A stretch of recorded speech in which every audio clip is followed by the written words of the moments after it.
नमस्कार। आज हम एक बहुत ही दिलचस्प और ज़रूरी विषय पर बात करेंगे। ये कहानी है वैलिडेशन इकोनॉमी की।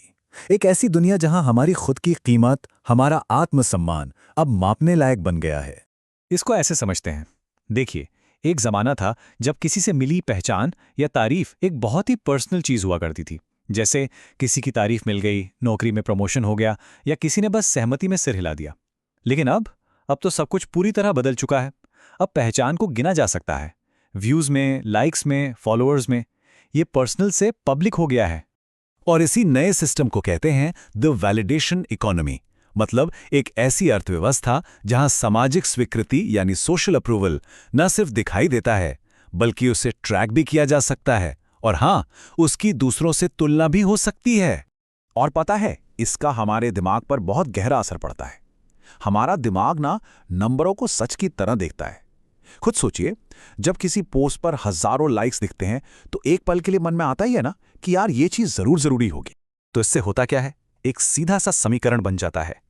अगर किसी चीज को अटेंशन मिल रहा है तो वो कीमती महसूस होती है, और अगर नहीं मिल रहा तो वो एकदम बेकार लगने लगती है, भले ही उस चीज की असली क्वालिटी में कोई फर्क ना आया हो। तो अगला सवाल ये है कि ये जो मापने लायक कीमत है, ये हमारे बर्ताव को, हमारे व्यवहार को आखिर कैसे बदल रही है। चलिए अब इसे समझते हैं। और ये मत सोचिए कि इसका असर सिर्फ सोशल मीडिया इन्फ्लुएंसर्स पर होता है। नहीं, ये हम सब की जिंदगी में घुस चुका है।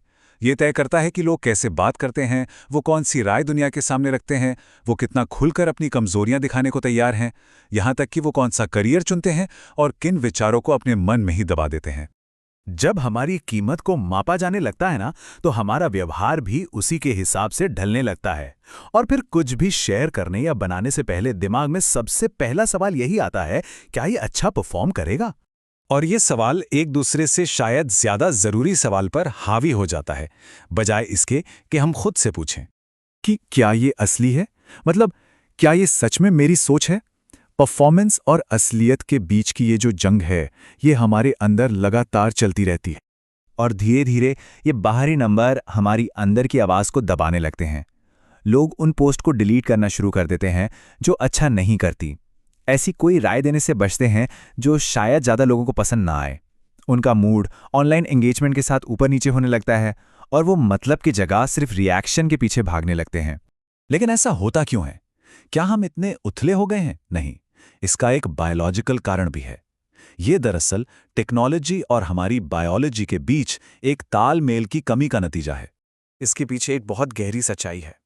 हमारा जो नर्वस सिस्टम है वो इस तरह की पब्लिक स्कोरिंग के लिए बनाई नहीं है। उसे नहीं पता कि नंबर से कैसे डील करना है। ये टेक्नोलॉजी और हमारी बनावट के बीच एक बहुत बड़ा टकराव है। देखिए, हमारा दिमाग जो है ना, वो आज भी हजारों साल पुराना है। उसे लाइक्स या फॉलोअर समझ नहीं आते। वो इन डिजिटल सिग्नल्स को अपने पुराने तरीके से समझता है। उसके लिए ज़्यादा नंबर्स का मतलब है अपनेपन का एहसास, कि हम ग्रुप में सुरक्षित हैं, और कम नंबर्स का मतलब है खतरा, कि हमें ग्रुप से बाहर निकाला जा रहा है। तो सवाल ये है कि इस नापतोल वाली दुनिया में हम अपनी असली कीमत को वापस कैसे पा सकते हैं। चलिए इस विश्लेषण के आखिरी हिस्से में इसी पर एक नज़र डालते हैं। तो इसका हल कहाँ है? शायद इस एक बात को याद रखने में कि जिंदगी के जो सबसे सार्थक हिस्से होते हैं ना, वो स्केल नहीं करते, उन्हें मापा नहीं जा सकता, उन्हें गिना नहीं जा सकता। जैसे कि ईमानदारी, इसको कौन सा मीटर नाप सकता है बताइए? या फिर किसी भी काम या हुनर में महारत हासिल करना, ये एक लंबी अंदरूनी यात्रा है। और हमारा व्यक्तिगत विकास, ये सब चीज़ें चुपचाप हमारे अंदर ही तो पनपती है। तो देखिए, असली चुनौती इन नंबर्स से बचने की नहीं है। असली चुनौती है इन नंबर्स को अपनी पहचान तय करने से रोकने की। क्योंकि जब हमारी सेल्फ वर्थ ऑनलाइन एंगेजमेंट के साथ ऊपर नीचे होने लगती है, तो जिंदगी से स्थिरता ही गायब हो जाती है। और यहीं पर हमें इस पूरी चर्चा का सार मिलता है। एक बहुत ज़रूरी सोच। सिर्फ इसलिए कि किसी चीज़ का ढिंडोरा नहीं पीटा जा रहा, इसका मतलब ये नहीं कि वो कीमती नहीं है।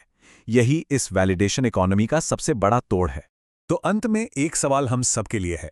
एक ऐसी दुनिया में जो सब कुछ मापती है, वो क्या है जो कीमती तो है लेकिन जिसे मापा नहीं जा सकता?